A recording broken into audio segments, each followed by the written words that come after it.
What's going on? It's Ethan alone today for the Threewind podcast, and I'll tell you why. You might already be able to hear it, but I'm a little stuffy. My nose is full of snot. My head is full of snot, and I have a cold. I am sick. I am not flu sick or COVID sick or deathly sick. I'm cold sick, and I got a head full of snot. So I'm out of school today.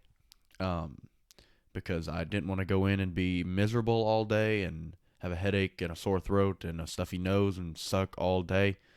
So we're here at home, and I figured there was no better time than to have a grind day. So I've written a blog today. I've done TikTok. I've done other social medias for Threewind. I'm really grinding it out on my day off. There's no day offs for a guy like me. So my head's pounding right now. I have a head full of snot, and I'm getting on here to do the podcast 2 days late because I was lazy this weekend and didn't do one. And I'm having to do it by myself as the punishment for that. So that is the reasoning why I sound like I do, and why I will continuously sniffle through the entire show today, and why there is not a soul next to me because I'm recording this on Wednesday. I'm going to put it out on Wednesday, and we're still going to have an episode coming out on next Monday for the next episode. This past Monday's supposed episode is today. That's what today is. Sorry I was lazy. I need to stop being lazy if I want this thing to work. So thank you all for watching before we get started. Second thing, I do want to talk about the podcast and everything like that. From now on, there will be an episode every Monday at 12. I promise. And I say that, but it probably won't happen. But as of today, I'm telling myself and I'm telling you that there will be an episode every Monday at noon. Whether I have to do it by myself or not, so what? I would love to have two other guys sitting next to me, bouncing stuff off of them, talking about sports with them. But I've just found that we're all so busy. We all do different stuff. So that's not always possible. Eston's no longer working at his old job, so he might be able to get on the podcast more. Charlie just started baseball, so it's always going to be hard to get him on.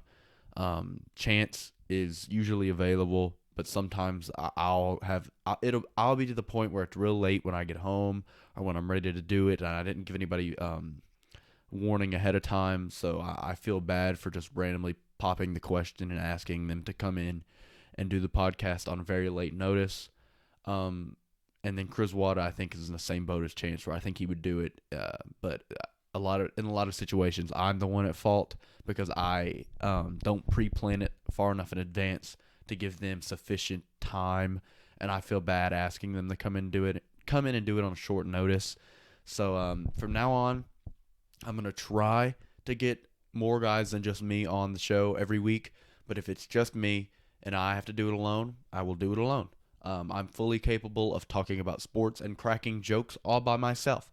So I'm willing to do it, and there will be an episode out every Monday at noon. I don't care if one person watches it. I don't care if 1,000 people watch it. I don't care if 1,000,000 people watch it. This is a thing for me. I need to do this every week and have it go on every single week. 2022 is the year. We got to grind it out. I got to grind it out. So there will be a podcast every Monday at 12.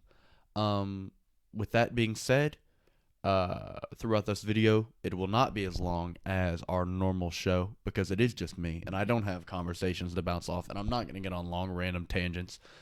And if I do, it's not going to be a 20-minute long tangent. So this show will not be super long, which is helpful to me because it won't take me as long to upload it.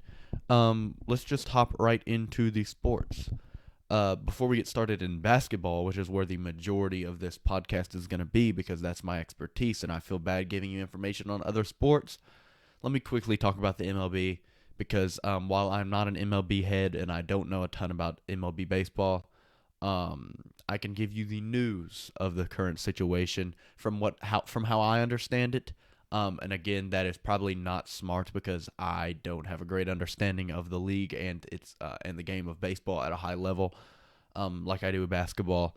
But nevertheless, I have a decent enough understanding with this particular subject to give you the rundown. The MLB gets pushed back, so the league and its players could not agree on a deal. This has been going on for a while now. And so with that being, I think yesterday was the deadline, It may have been today.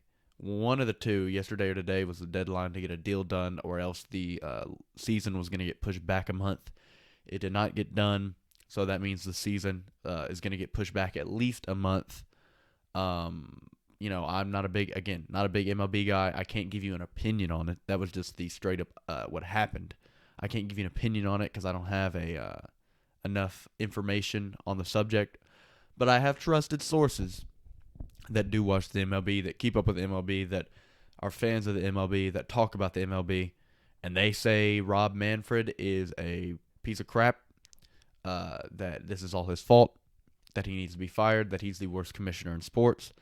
And while I can't give you an opinion of my own, because again, I don't have enough information that I can personally rely on, I trust these people, so I'm just going to go ahead and say Rob Manfred is probably a piece of crap and the worst commissioner in sports. Even though I hate Roger Goodell, I think Manfred is probably worse from the opinions that I'm getting from people who actually pay attention to this stuff. I would take a gander to say that he's probably the worst commissioner in sports, and that this whole fiasco with the deal not getting done is probably a good indicator of that. With that being said, with me giving my my due diligence and talking about that, let's jump to basketball. I want to talk about two things, two big categories with a bunch of little categories in it. We're gonna do NBA and we're gonna do college basketball. NBA is first. NBA. There's no like big tangent stories like there is for college that I can get into, because we are still in the doldrums of the regular season NBA, and we're in like right after All-Star break. We're starting to approach the playoffs. As we approach the playoffs, it'll get more and more interesting. The stories will become more and more meaningful. But for the time being, we're just in regular season doldrums, so the stuff that happens doesn't mean a lot. However, John Morant, Murray State, and I got my Murray State pennant right behind me over my left shoulder, is really good. He goes off for 52 points against the Spurs. He has led the Memphis Grizzlies to one of their best records in franchise history. He's the first ever Memphis Grizzly to hit 50 points in a game, which surprised me because they have had good players. Marc Gasol, Mike Conley, Zach Randolph. I mean, these aren't Hall of Fame guys, but they are all-star guys and guys that you would think at least one time for the Grizzlies put up 50. Nope. Morant is the first ever 50-point game for the Memphis Grizzlies. Huge congratulations to him. Huge shout-out to the Murray State Racers, who we will be talking about more in this podcast, because I know I have Murray State fans watching this podcast because I live in the middle of nowhere, Kentucky. The Memphis Grizzlies are really good. They are currently the third seeded team in the West, and they're only, I think, one game behind the Warriors, who have not been very good lately. And it begs the question, because they were the 8th seed last year. It begs the question, how good can they be? I don't think they're a contender. I don't think they don't have the playoff resume that some other teams have that I think really wills them to being a contender this upcoming season. But a guy like Morant, man, if you build around him correctly, it's dangerous. And I think that goes for the Grizzlies, and I think that goes for the league. I think if the league really focuses on Ja Morant, really builds a league presence around this guy, he could be the face of the league. He's just that exciting. He's not the best player. He's not the best offensive player. He's not the best defensive player. He doesn't do anything the best. Okay, that's not completely true. He's the best inside scoring guard, maybe in NBA history. The rate that he's putting up points in the paint at his size is unheard of, ridiculous. That's probably the only thing he's the best at. But he's the, by far, most fun to watch player in the NBA, and there's just something about him. He just has that character. He's that type of guy. He's the kind of guy that the NBA need to put money into. They need to focus on him. Of course, there's other guys, obviously. Luka, very fun to watch. I think Donovan Mitchell for the Jazz, very fun to watch. Jason Tatum for the Celtics, very fun to watch. And I'm sure I'm missing a lot of guys. Cat, I'm missing a lot of guys. But Ja Morant is the most fun player to watch in the NBA. I don't think it's particularly close. I think if the NBA really focuses on that guy, not in a way like a LeBron where he's winning a lot, and I guess LeBron hasn't won a ton, but he, like, as far as championships go. But where not in the LeBron way where he's the best player in the league and blah blah blah, and you focus on him because he's the best player in the league. No, you focus on Ja Morant because he's the most fun player in the league, and he can sell a lot of jerseys, and he can get a lot of eyes on the game.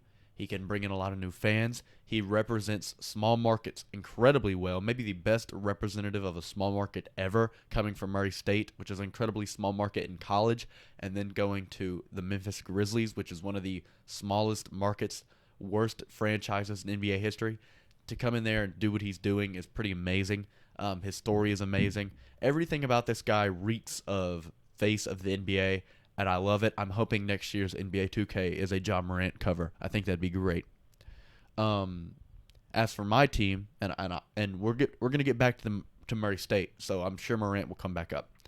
To my team, the Utah Jazz, which pennant is currently sitting directly above my Murray State pennant, and I believe I have another one on the other side of the podcast background, and I have Jazz fans only right there above my right shoulder. Anyway, my team is making me really happy right now, but there's a couple things that I want to talk about. The Jazz have been great through February. They had the best record of any team during the voice crack alert. During the month of February, they had the best record. Donovan Mitchell nearly averaged 30 again. He's probably deserving of Player of the Month. I don't think he will get it because the Jazz don't get enough love in the media, and a lot of people hate on the Jazz. Whatever, blah blah blah blah blah. He averaged almost 30. They went 8-1 over the month. I think he's probably the Player of the Month, deserving for the West. Probably won't get it. I wouldn't be surprised if Morant got it. I don't really care. They went 8-1 after a horrible month in January. They went 8-1, so that tells me that they are still fully capable of contending in the playoffs and doing really well. The couple of things, the couple of tidbits and nitpicks that I do want to bring up is the one loss was to the Lakers, who we will be talking about right after this, who absolutely blow this season, who suck. I mean, they just suck. And that loss was bad. We've lost to them twice this year, both ridiculous. The fact that we lost to them at all tells you that this team probably isn't bulletproof against bad teams, because the Lakers are a bad team as much as you wouldn't think they would be. They're a bad team, and losing to them twice is pretty rough. But that was the only loss on the month. In that game, Rudy Gobert looked the worst I've probably seen him in a very long time. Like, ever since he started winning Defensive Player of the Year, that was probably the worst game I've seen Rudy Gobert play. You would hope he doesn't have games or lapses like that later on in the season when you need him, or later on in the playoffs when you really need him. I don't think he will, but you never can be sure. That was a really, ooh, that looked bad kind of night for Rudy Gobert against the Lakers. But other than that, he's been solid. I think if he stays healthy for the remainder of the season, he has just as good of a chance at winning his 4th Defensive Player of the Year as anybody does. This guy is going to go down as one of the greatest defenders of all time. No question about it. The only reason he isn't already in that conversation is because people like to hate on him. It's ridiculous. He is just that good, best defender in the league, blah, blah, blah. Playoffs, if you talk about his lapses in the playoffs, you don't know basketball. That's perimeter defense screwing him up.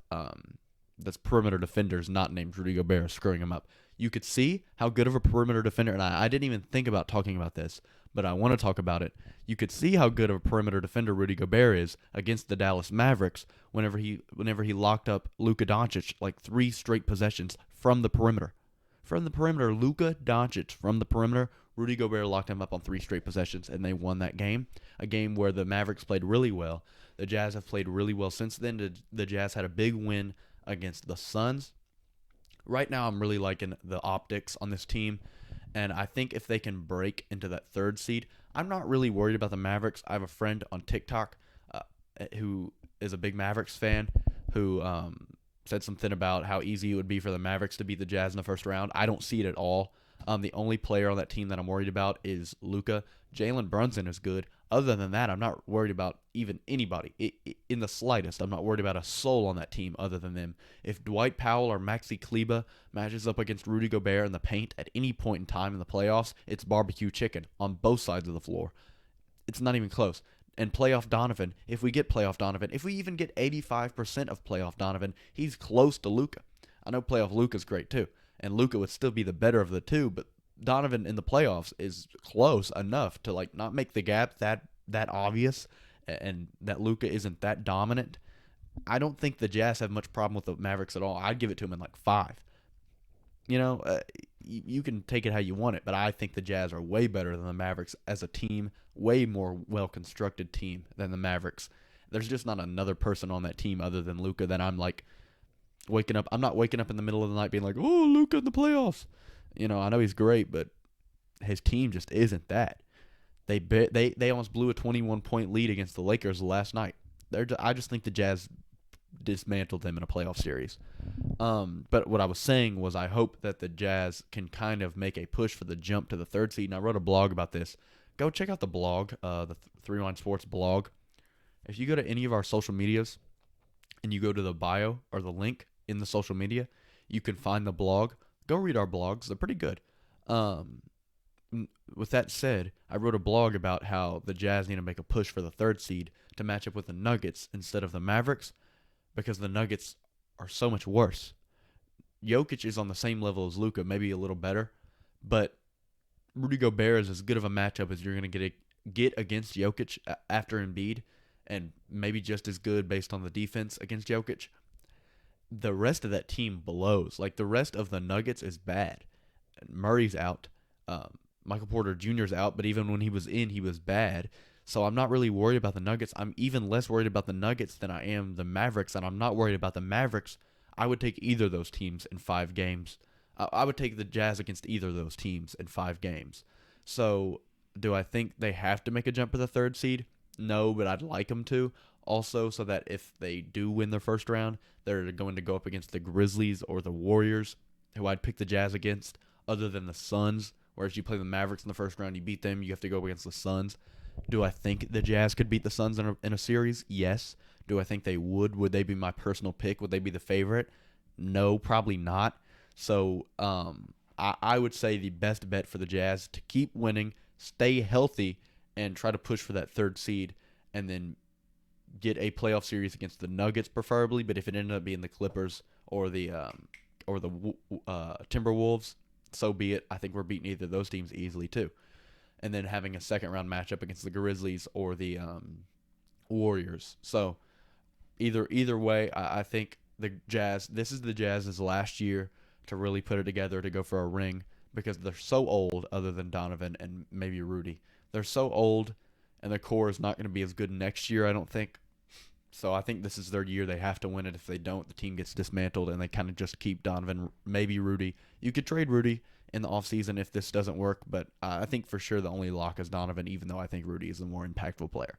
Let's talk about the Lakers. The Lakers suck, and I could hold that suck way longer if I wanted to. They're that bad.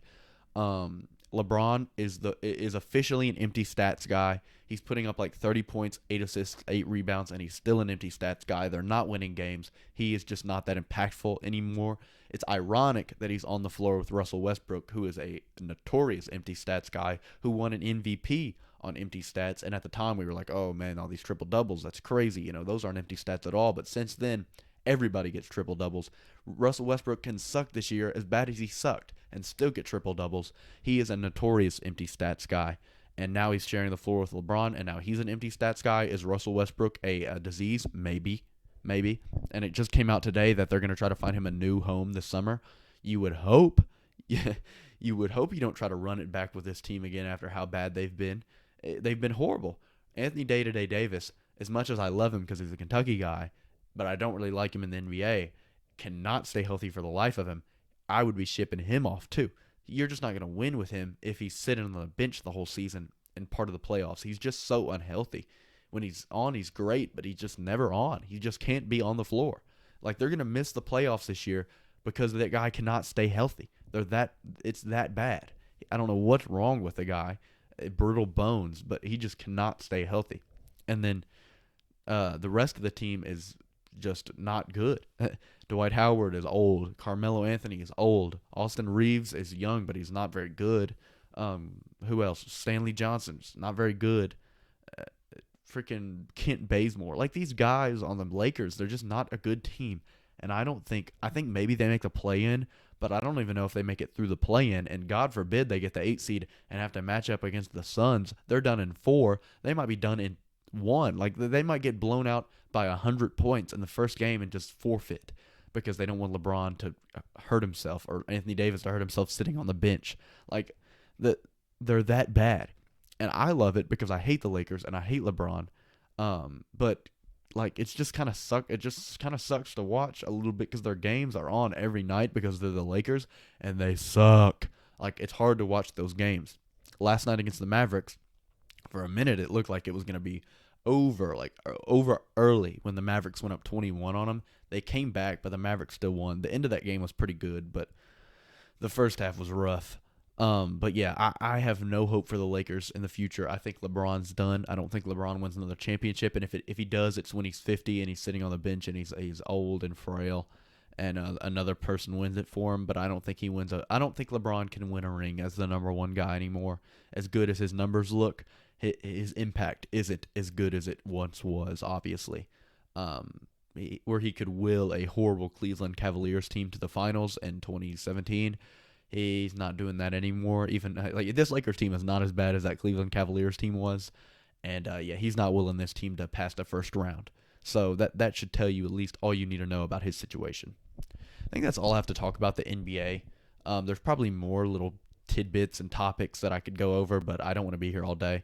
But I do want to talk about college basketball because that's where the real money is. We're starting to get into the fun part of the season. It's March, baby. We had the biggest losing day in NCAA history for men's basketball. 1 through 6 all lost. So that's Gonzaga at 1, Arizona at 2, Auburn at 3. Who was at 4? Purdue at 4, Kansas at 5, and Kentucky at 6. And then you had number 9 Texas Tech lose all on the same day. 7 of the top 10 teams losing all on the same day. 1 through 6 all losing on the same day. All away, by the way.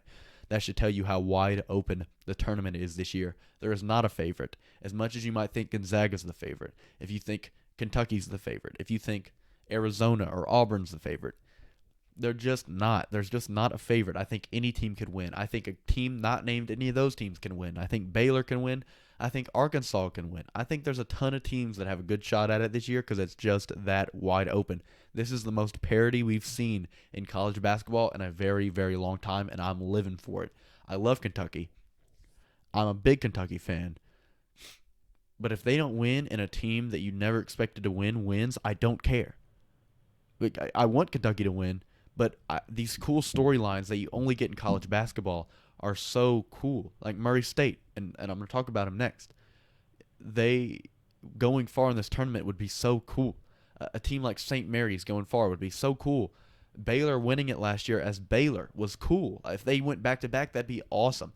These storylines are great. As long as Duke doesn't win, as long as North Carolina doesn't win, as long as UCLA doesn't win, I don't really care who wins. I'd love Kentucky to win, but as long as those 3 teams don't win if Kentucky loses, then I'm all there for the fun college basketball experience because it is there, and you're only going to get that with college basketball, and you love to see it. So this biggest losing day in NCAA history, Kentucky lost early in the day. I was like, oh, man, this is going to suck. Kentucky's going to drop. But they didn't. They only dropped 1 spot because everybody lost. You love to see it. You love to see only stuff like that happens in college basketball. That's why college basketball is the best. It just is. It's just the best. Murray State was disrespected after that losing day. I thought with all those teams losing, there would be a shuffle in those middle packs where a lot of those middle teams that won would get pushed up at least a couple spots. So Murray was sitting at 19th. I thought they would end at 17 or 16. They went to 22. They got dropped to 22. They had a close win against SEMO, and I was like, well, it shouldn't have been that close. That team, they should have blown out that team. So, that might get a knock. I was like, maybe if all these teams win, then yeah, they might get knocked. But everybody lost. There was teams that lost that were outside of the top 10 that were above Murray that lost. The fact that Murray got dropped 3 instead of even staying at 19 was ridiculous. It's disrespectful. They are the best mid-major in the nation. St. Mary's is not the best mid-major in the nation. St. Mary's is good, and they beat Gonzaga. Murray State has put it together way more this season than a team like St. Mary's has. Murray State is the best mid-major in the nation, and I don't think it's much of a competition. They're that good, and sure they had a close win over a bad team, but they've beaten good teams, and they barely lost to good teams. I mean they have the most wins in the nation. They have the longest win streak in the nation. They are a team that you don't want to see at any point in the season. They are that good, and now they're sitting at 22 when all these teams above them lost. I don't like that. I don't like it. I think if they were not going to do anything, don't do anything. Leave them at 19. But if you're going to do something, then push them.